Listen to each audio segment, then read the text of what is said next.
vraiment super contente d'être là. J'avais écrit un script en 1500 mots, comme Jean-Pascal nous l'avait demandé. Et puis, il y a eu Toulouse et le congrès du CJD. Et puis, dans le train du retour, j'ai tout recommencé, pendant que les autres dormaient. Parce qu'avant de vous expliquer comment, il faut d'abord que je vous explique pourquoi. Fille d'ingénieur, aidée d'une fratrie de 4 enfants, j'ai eu une enfance heureuse et sportive, très sportive. D'ailleurs, fait l'objet d'un reportage à Thalassa. Ça, c'est une autre histoire.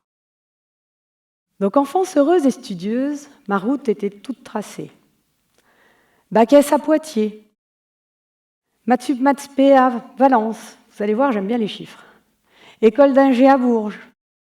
J'ai commencé dans un très grand groupe parisien, mon premier job. J'ai bossé et beaucoup appris. Mais métro, boulot, dodo et quelquefois apéro, c'était pas vraiment le sens que je voulais donner à ma vie et à mon boulot. Donc quand 4 ans plus tard, d'anciens collègues m'ont demandé de les rejoindre alors qu'ils venaient de créer leur boîte à Tours, et mon mari venait d'être muté sur Lyon, j'ai pas hésité très longtemps. Donc j'ai démarré à Lyon, sans collègues, sans bureau, bon ça maintenant on est habitué, mais heureuse de m'être alignée avec mes valeurs. Valeurs, d'ailleurs, que je partage avec le CJD. Les années ont passé, et une quinzaine d'années plus tard, donc la société que je venais de rejoindre, qui était justement une société d'ingénierie pour limiter les risques industriels et l'impact sur l'environnement, grossit. En 2017, nous sommes passés de 6 à 130 collaborateurs. Je suis devenue directrice adjointe et le directeur général et actionnaire majoritaire. Mais la petite étincelle qui me faisait me lever tous les matins avec bonheur n'y était plus. La motivation des équipes diminuait, les résultats aussi.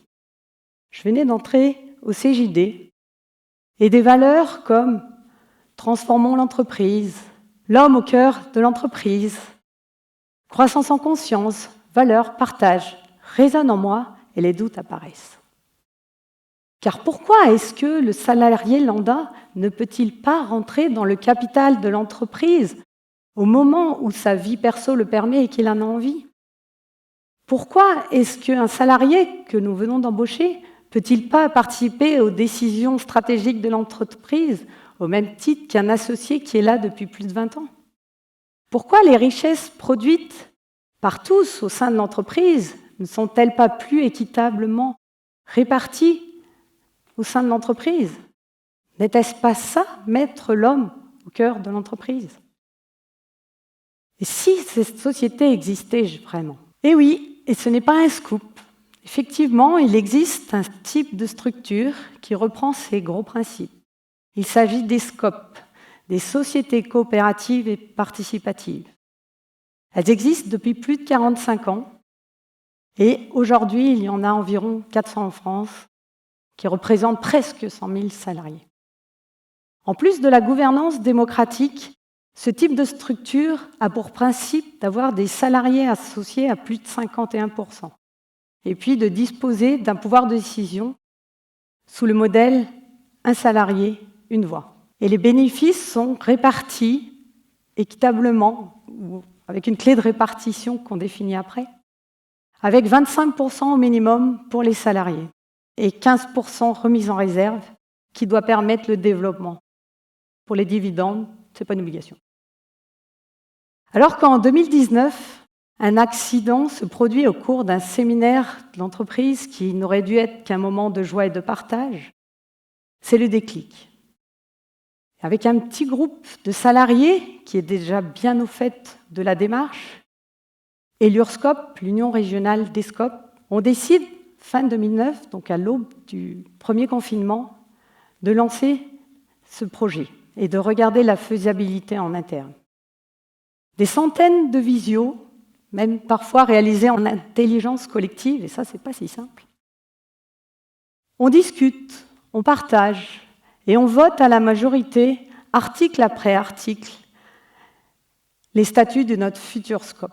Les conditions d'entrée, les conditions de sortie, les clés de répartition, le nombre d'administrateurs. Et en décembre 2020, 81 salariés sur les 130 décident d'apporter au capital et nous permettent de racheter l'entreprise à l'actionnaire majoritaire. Et avec l'aide de 2 banques sociales et solidaires, cela nous permet de transformer l'entreprise le 16 décembre 2020. Et je suis alors élue directrice générale. Mais des associés salariés, des salariés qui participent aux décisions, est-ce que ce n'est pas un peu trop galère à diriger ce type de structure? On me l'a souvent dit au sein des... Après, tout dépend ce qu'on entend le terme de décision. Il s'agit bien entendu ici des grandes décisions, pas du vote sur l'embauche d'un dernier diplômé ou de l'augmentation de son collègue de bureau. Au sein de notre scope, nous avons 16 administrateurs qui représentent les différents corps de métier et zones géographiques, puisque nous sommes aujourd'hui dans 8 agences en France. Ces administrateurs sont formés et ont en charge d'animer les différents groupes de travail qui ont été définis par les sociétaires, les associés salariés, mais sur des décisions d'ordre stratégique, comme le développement de nouveaux marchés ou de nouvelles zones géographiques, ou l'approbation du budget général. Si on augmente les salaires, ça a forcément un impact sur les autres budgets. Et est-ce qu'il n'est pas plus simple de diriger une entreprise où les salariés et les associés, on les incite à s'impliquer dans l'entreprise, à comprendre leur fonctionnement, leurs problématiques et le marché? L'organisation opérationnelle peut être pyramidale, linéaire ou carrée. À partir du moment où elle est approuvée par la majorité, pas de raison que ça ne marche pas.